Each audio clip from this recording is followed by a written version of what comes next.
पिलामानु सुप्रभात। आमे पूर्व कालरे आम साहित्य बहिर सबु सुंदर विषय प्रसंग को पढ़िले।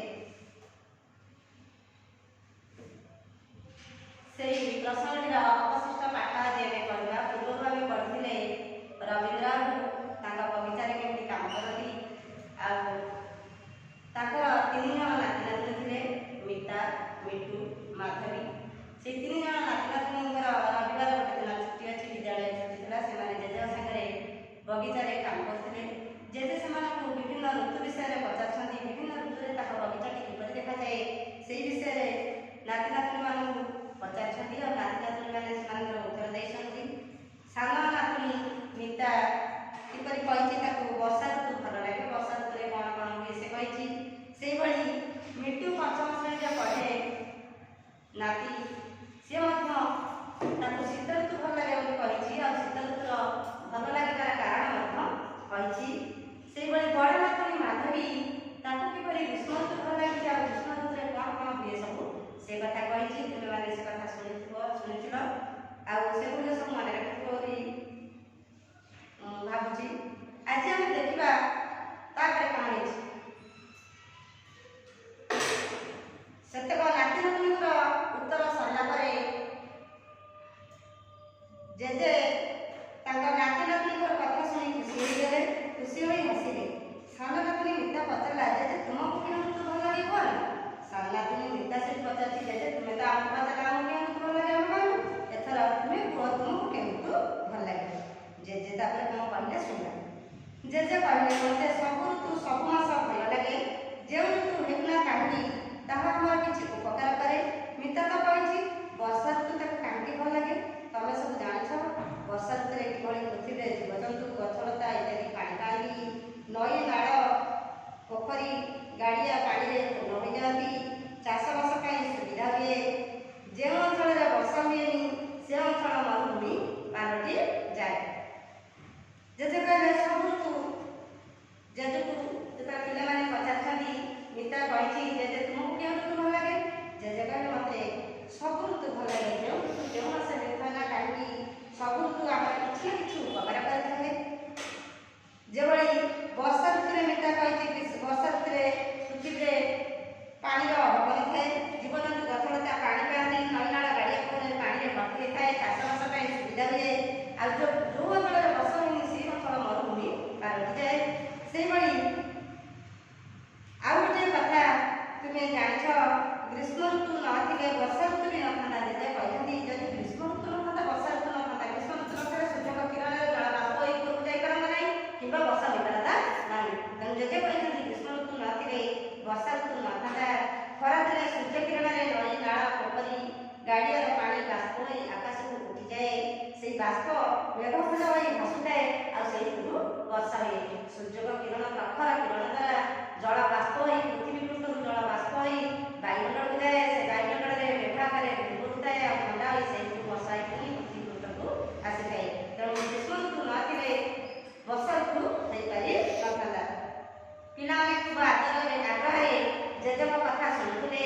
जेजे कहले खरा दिन आंब पाचे पणस पाचे सपुरी पाचे।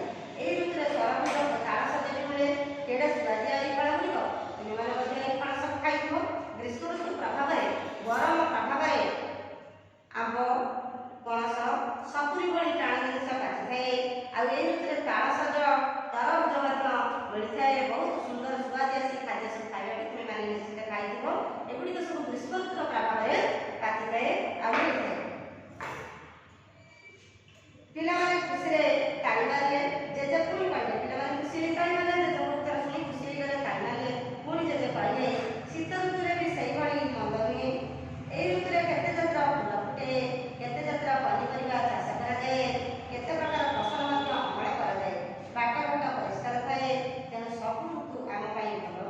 सब ऋतु सहित आम निजक खाप खाई चलवा उचित। से जेजे कहले शीत ऋतु में शीत ऋतु आम मंद नुहे खराब नुहे। यही ऋतु में विभिन्न जातिर फूल फुटे।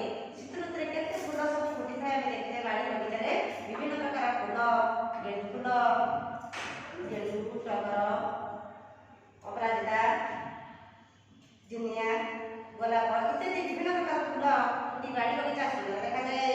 ବିଭିନ୍ନ ପ୍ରକାର ପନିପରିବା ମଧ୍ୟ ଚାଷ କରାଯାଏ।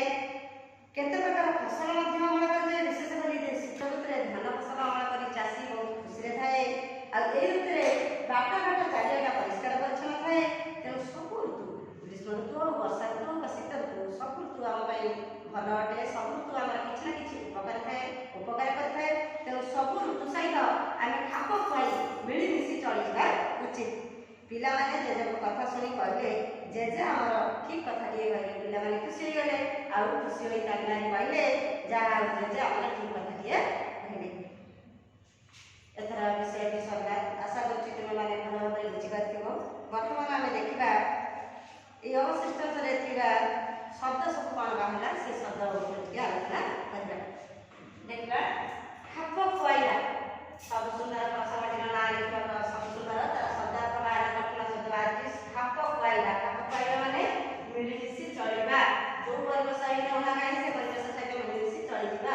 ମନ୍ଦ ମନ୍ଦ କହିଲେ ଖରାପ। ସଭ୍ୟ କହିଲେ ସମସ୍ତେ। ଏବେ ବର୍ତ୍ତମାନ ଆମେ ଦେଖିବା ବାକ୍ୟ ଗଠନ କରିବା। ବାକ୍ୟ ଗଠନ ଖାପ ଖୁଆଇବା। ଖାପ ଖୁଆଇବା ବାକ୍ୟ ଗଠନ କରିବା ନା ସବୁ ପରିବେଶ ସହ ଖାପ ଖୁଆଇ ଚଳିବା ଉଚିତ। ଯେକୌଣସି ପରିବେଶ ହେଇଥାଉ ନା କାହିଁକି ସବୁ ପରିବେଶ ସହିତ ଖାପ ଖୁଆଇ ଚଳିବା ଉଚିତ। କିମ୍ବା ନୂଆ ବୋହୂଟି ଶାଶୁ ଘରେ ଖାପ ଖୁଆଇ ଚଳିପାରୁ ନାହିଁ ଏଇଭଳି ହେଇପାରିବ। ମନ୍ଦ ମନ୍ଦ ସେଭଳି କ'ଣ ମୋ ପୋଷାକଟି ମନ୍ଦ ନୁହେଁ, ତୁମ କଲମଟି ମନ୍ଦ ନୁହେଁ। ଏଇଭଳି ବାକ୍ୟ ଆମେ ଲେଖିପାରିବା। ସଭିଏ ଆମେ ସଭିଏ ମେଳା ବୁଲିବାକୁ କରୁ। ଆମେ ସଭିଏ ହସ ଖୁସିରେ ଚଳୁ। ଏଇଭଳି ବାକ୍ୟ ଆମେ ଲେଖିପାରିବା। ବର୍ତ୍ତମାନ ଗୋଟେ ନୂଆ ପାଠ ଆମେ ଦେଖିବା। ବ୍ୟାକରଣ ଭିତ୍ତିକ ପାଠ ଅଛି। ଲିଙ୍ଗ ପରିବର୍ତ୍ତନ କର। ବିପରୀତ ଲିଙ୍ଗ ଲେଖିବା। ପୁଅ ଥିଲେ ଝିଅ ଲିଙ୍ଗ ଲେଖିବା। ଝିଅ ଥିଲେ ପୁଅ ଲିଙ୍ଗ। ସ୍ତ୍ରୀଲିଙ୍ଗ ପୁଲ୍ଲିଙ୍ଗ। ଆମେ ତାକୁ କହୁଛେ ସ୍ତ୍ରୀଲିଙ୍ଗ ପୁଲ୍ଲିଙ୍ଗ। ସେଭଳି ବିପରୀତ ଲିଙ୍ଗ ଲେଖିବା। ଯେଉଁ ଲିଙ୍ଗ ଥିବ ତାର ଲିଙ୍ଗ ପରିବର୍ତ୍ତନ କରିଦେବା। ବିପରୀତ ଲିଙ୍ଗ ଲେଖିବା। ଯେଭଳି ଯଦି ପୁଅ ତାର ବିପରୀତ ଲିଙ୍ଗ ହବ ଝିଅ। ବାପା ତାର ବିପରୀତ ଲିଙ୍ଗ ହବ ମା। ସେଭଳି ଜେଜେ ତାର ବିପରୀତ ଲିଙ୍ଗ ହେଲା ଜେଜେମା। ନାତି ତାର ବିପରୀତ ଲିଙ୍ଗ ହେଉଛି ନାତୁଣୀ। ଅଜା ବିପରୀତ ଲିଙ୍ଗ ହେଲା ଆଈ। ବାପା ବିପରୀତ ଲିଙ୍ଗ ହେଲା ମା। ମାମୁଁ ବିପରୀତ ଲିଙ୍ଗ ହେଉଛି ମାଇଁ। ଶିକ୍ଷକ ବିପରୀତ ଲିଙ୍ଗ ହେଲା ଶିକ୍ଷିକା ବା ଶିକ୍ଷୟିତ୍ରୀ ବା ଶିକ୍ଷୟିତ୍ରୀ। ସେହିଭଳି ମଉସାର ବିପରୀତ ଲିଙ୍ଗ ହେଉଛି ମାଉସୀ। ପିଉସାର ବିପରୀତ ଲିଙ୍ଗ ପିଉସୀ। ରାଜା ରାଣୀ। ଭାଇ ଭଉଣୀ।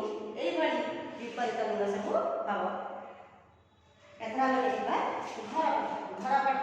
ପୁସ୍ତକ ପାଠ ନେଇ ଯେଉଁ ବିଷୟଟି ମୁଁ ପଢ଼ିବି, ଯେଉଁ ପ୍ରସଙ୍ଗଟିକୁ ପଢ଼ିବି ତାକୁ ଘରେ ଭଲ ଭାବରେ ମନ ଦେଇ ପଢ଼ିବ। ଭଲ ଭାବରେ ପୁସ୍ତକ ପାଠ ଅଭ୍ୟାସ କରିବ।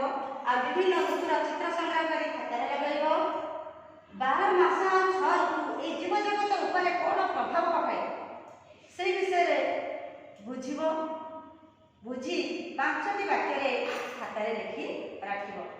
ପରବର୍ତ୍ତୀ କ୍ଲାସରେ ଆମେ ଅଭ୍ୟାସ ପୃଷ୍ଠାର ପ୍ରଶ୍ନ ଉତ୍ତର ଆଲୋଚନା କରିବା। ରହୁଛି। ଧନ୍ୟବାଦ।